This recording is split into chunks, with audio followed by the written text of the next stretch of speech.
Poďte takto aj tam ešte dozadu.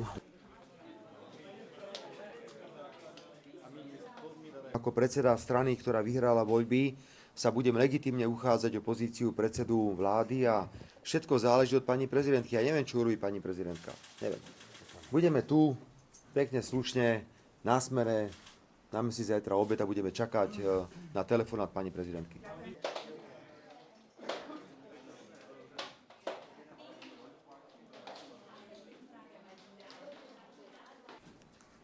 Slovensko a ľudia na Slovensku majú väčšie problémy, ako je Ukrajina.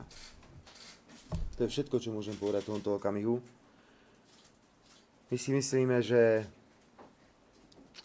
Ukrajina je obrovská tragédia pre všetkých. A ak by došlo k tomu, že bude Smer zostavovať vládu, a či bude mať alebo nebude mať predsedu vlády, to je teraz jedno, budeme všetko robiť preto, aj na pôde Európskej únie, aby sa čo najrýchlejšie pristúpilo k mierovým rokovaniam.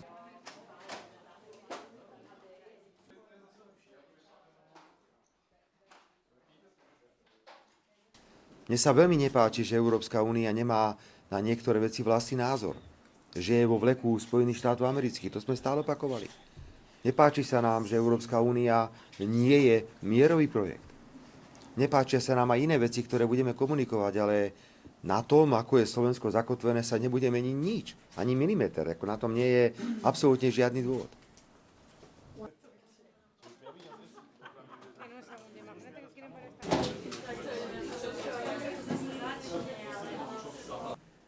Jedno z prvých rozhodnutí vlády musí byť vládne nariadenie o obnovení hraničných kontrol s Maďarskom.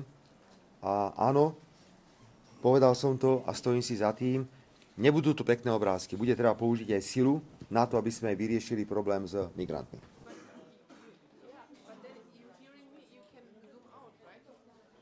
Bol brutálny. Ďakujem pekne. Ďakujem pekne, ešte pekný deň.